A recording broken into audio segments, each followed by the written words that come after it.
Welcome to the Indie Film Hustle Podcast, episode number 242. When I was a kid, there was no collaboration. It was just you with a camera bossing your friends around. But as an adult, you have to appreciate the talents of the people who you surround yourself with and knowing that you could never have made any of these films by yourself. Steven Spielberg. Broadcasting from the back alley in Hollywood, it's the Indie Film Hustle Podcast, where we show you how to survive and thrive as an indie filmmaker in the jungles of the film biz. And here's your host, Alex Ferrari. Welcome, my Indie Film Hustlers, to another episode of the Indie Film Hustle Podcast. I am your humble host, Alex Ferrari. Today's episode is brought to you by Black Box. Black Box is a new platform and community that is all about financial freedom for filmmakers like you. If you join Black Box, you will be transformed from being a worker to being a maker of your own content. And you'll be making steady passive income from the global market. Black Box currently allows you to upload your stock footage once, get it to many global agencies, and then allows you to share that passive income stream with your collaborators. Whether you want to submit old footage that's been sitting around in your hard drives or create brand new content, Black Box is for you. It's really quite revolutionary. With Black Box, filmmakers can concentrate on making great content while Black Box takes care of all the business BS.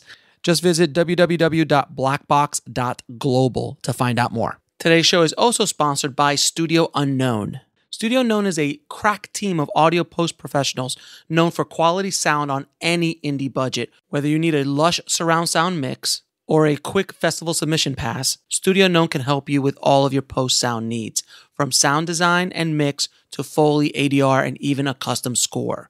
Contact Studio Unknown and mention the Indie Film Hustle Podcast, and you'll get 50% off one day of ADR or 10% off your complete post-sound package. Just go to studiounknown.com.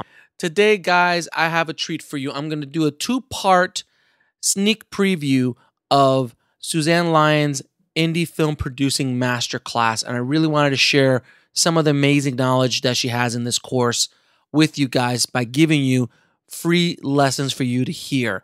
So today's lesson you're going to listen to is how to option a screenplay, which I know is very mysterious to a lot of people listening out there who are trying to make a movie and they want to go out and try to get a screenplay to produce that movie instead of trying to write one themselves.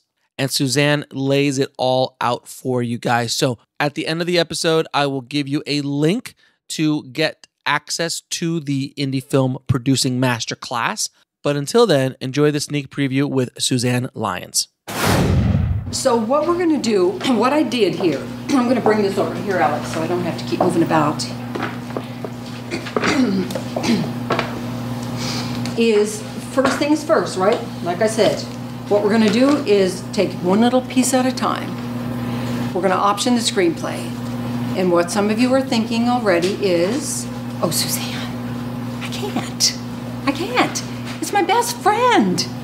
That would be like weird. I can't ask my best friend to sign off on this. God almighty, that's just rude. Or it's my brother. I'm going to have my brother like sign a contract, an agreement. That's weird, right? One of my friends didn't take the class, didn't need to. She said, I've been around the industry for a long time, haven't produced, I've been in other aspects, but I don't need it. 2 years later, she called me from Cannes saying, and some of you read the book, I think the story's in the book here too, Susan, and she was crying. There's a sales agent who wants to buy, to take on the movie, to sell it. And I said, oh, that's why you're crying. Oh, congratulations. She said, no. The problem is, she said, they asked for the chain of title information. The option and then transfer of that, right? Of the ownership. And she said, and I don't have that. And I said, what do you mean? I said, I think you were making your movie 2 years ago, as I recall. This was all like going back. That option would have been done 2 years ago. Well, no, she said, it was my best friend. I didn't want to, bother her with signing something. Well, it turned out she and the director had a fight shortly after. And she said the movie could burn in hell for all she cared. And that's about 10 years ago. And it's continuing, to burn in hell, right? Because no chain of title, no movie. It ain't gonna happen. She doesn't even have the relationship with her best friend anymore. You know what I mean? So it's not even like it was worth it. And here's the thing, guys. If it's your own visa, I don't care. I really don't care. It can happen or not, or it can burn in hell for as long as they're, whatever. I don't care. If it's your visa, I really don't. The minute you start selling units and shares, you're a business person, you're opening your LLC, you've got your PPM, you've got legal documents, and now I'm going to my dentist and selling him a unit? You don't get to play the game of, oh no, it was my friend, I didn't want her to sign. I had another person whose budget was $300,000, and those were investors, just one or two. That's a lot of money. I don't care how rich you are, that's still a lot of money. And didn't take the class until after that movie. And I gotta tell you, that movie will never be seen because she had no clearance report ever on the script. No script clearance. There are Coca-Cola cans flying everywhere. There's every product known to man. There's license plates. There's people's last name who've done bad things. There's everything that you cannot do in a movie. And that's so I'm thinking, once again, if that was her visa, and some of you are thinking, oh, Suzanne, there's CGI, just go into post. Well, that was a few years ago, not as easy, but even then, we're not talking about one Coca-Cola can sitting there. We're talking about, 10 of them moving around. You have to just redo the movie, right? But that's somebody else's money. Like, it's a business. So this is really important. Without this first piece in your binder, there's no movie. Okay, so let me tell you a couple little stories about that. It's the option agreement, yeah. I don't care if it's your mom wrote the script. I don't care. I don't trust her. What's that? Same thing. If it's your own. Okay, good one, Natalie. That was really good. What Natalie was saying is, what if it's your own? What if you wrote the script? You still have to do the option agreement, okay? You still have to, because it's part of delivery, which we're going to get to in a second as well. So this one here that I did up I did two today. You're going to have two in your binder. This one is one that I've done for a whole ton of indie, low-budget, SAG ultra-low movies. Easy peasy, or even SAG modified. Easy peasy. So let's just look at it a little bit. Now this price is a little high. I was paying $5,000 for the script, which I don't do obviously until first day of principal or the first day of pre. Usually the first day of pre, just because I want to make sure that I can then start the transfer.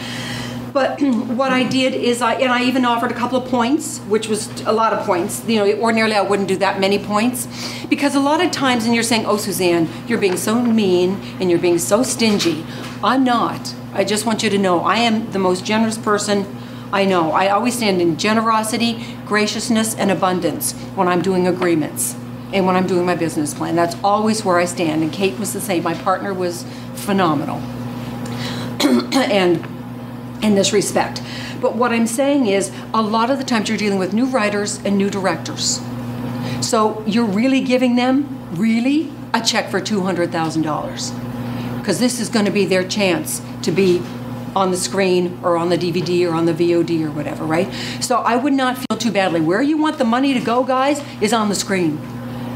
You really want it on the screen, especially the SAG Ultra Low. You don't have a lot of room to play around. So I probably would do more like 2.5% or 2%.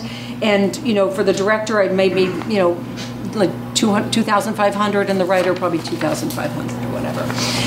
So it's not about that. The only money you'll ever see is in the back end. So you got to keep as much as you can, because you also need to keep as much as you can, because you might need that name actor. And that I've done up, for name actors, I've done up to 7.5% of the back end of the, it was a big name, but I needed that. That was in the pre-sale days back years ago, where we did pre-sales. I needed his name to sell the territories in the pre-sales. Sometimes you need that name, or nowadays you need it just to sell after the fact, right? Yeah. Rosa? You scale the back-end participation based on the total budget of the film, as well as the talents, celebrity status, or no? What I'm saying is, a lot of times in the lower budget, it's their first opportunity anyway, so it's not like they'd necessarily be expecting, a 5%. You might need that 5% for your lead actor. Would you scale it up or down based on the total budget of the film? No, not necessarily. Not necessarily. Sometimes, right now I'm working with Mark Smith. That's a different story. Yes, it's going to be a lower budget. I did a Mark Smith. He did they got 3 Academy Awards, The Revenant, and he's working on with J.J. Abrams right now on another project. But the one I'm working on right now is with Mark. So even though the budget might be lower, it's not a J.J. Abrams. He's not going to get the same back end as JJ would be giving him on that studio film, for example, or that he got on The Revenant, and he knows that. Okay. So it's kind of like you might need to save that. In our case, I probably need to save it for the actor or the director. If it's this particular one I'm doing with Mark is a very director-driven. So just be careful with that. Honestly, oh my God, I've been with people who have given away 10%, not net, gross, to their production designer. I'm trying to remember the meeting I was sitting in where I couldn't breathe for like 5 minutes because I couldn't believe it. I remember I was sitting, it was my own office, because I was doing a private. I was doing a private one of these. It was like 4 or 5 people. And I was going over this section, and he said, well, there's not that many points left. And he said, we've already brought on some of our team. So I said, like, who? God? Like, it's like a 10%. Like, what did you bring on? Well, for our production designer, Suzanne, he's really good. And I'm going, oh my God, on a $200,000 movie. And then he told me it was gross. And then I went through, do you know what? He had over-pointed it. Like, there was no more points. Like, there... Yeah, like he was in the negative points. Because 50% of the points, sometimes 60, so be very careful, are with your investor. Usually it's a 50-50, right? He had given away some of the investor's back end. So just be careful, because I know sometimes we're laughing and shaking our head, but it's like, sometimes it's like, oh shit, I shouldn't have done that, or whatever, like we'll get caught ourselves in something, not as crazy as that, but So just be careful with that. Here's the yes, John. When it comes to a documentary, when you don't necessarily have a script, to protect yourself for the risk of whatever could happen, whether that person walks away, or is there a way that you can kind of protect yourself with a documentary story of a documentary? What Jonathan's saying, is there a way to protect yourself with a documentary story? And do you mean in what way? The person who's the life story? I guess we've got a script, obviously, then you can option that script, and it's a physical thing that you can option into your LLC. Right. When you've kind of got in effect a life story and you're doing a documentary on someone, is there any way that you can... I would still do the right, like Kay did, like a book option, the life right. Okay, I did that one too. Okay, I actually have a sample of that. I brought some different samples of things today. The life rights, we did that one time when we were doing a Lifetime movie. So we did we got the rights from the woman. Amazing story, and it was from her. So we were the exclusive. Yeah. And you'll know more about your mentor is the producer, was going to be the producer on that. Did you get in touch with Connie? Yeah. Okay, I gave you her information. Okay. Is that clear? So, yeah, very good. Because the other thing is, what if it's a book? Oh, then there's this great book. You know what? I wrote the script for it. I have that going on right now. And, I've got the script for it, but now I need to go and get the rights to the book. Well, guess what happened? The agent for the book writer said, no thanks. Just like that. Gone. I hope you guys enjoyed that sneak preview. If you want to get access to the course, just head over to producingmasterclass.com. And I tell you, it is an amazing, amazing course. And next week, I'm going to put out one more sneak preview covering another topic. But Suzanne really goes deep into all this kind of stuff. And if you are even thinking about making an independent film or a micro-budget film, this really, really has a ton of information in it, as well as all the contracts, all the agreements that you need in PDF and in Word files, so you can adjust them and change them to your own production. It's worth thousands and thousands of dollars, so it's really, really a great deal. So just head over to producingmasterclass.com and check it out. Also, guys, I have an announcement. I am currently writing a book, and I'm throwing that out into the universe because I need you guys to hold me to it. And now that I put it out into the universe, I have to finish this thing. It is a beast of a book, and I can't tell you what I'm writing about just yet. Just know it is going to hopefully rock you guys' world. I really am excited about it. So I hope to have that book done by year's end and release it by the fall or winter. And we will be talking much more about that in the coming months as well. But I just wanted to put that out there. And it's an update on A Corner of Ego and Desire.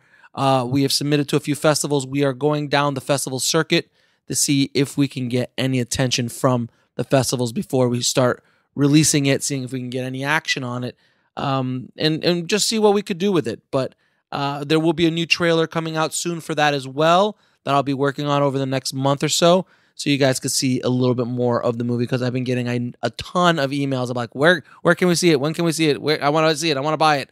Soon, my friends. Soon, I promise you. But thank you again so much for all your support, guys.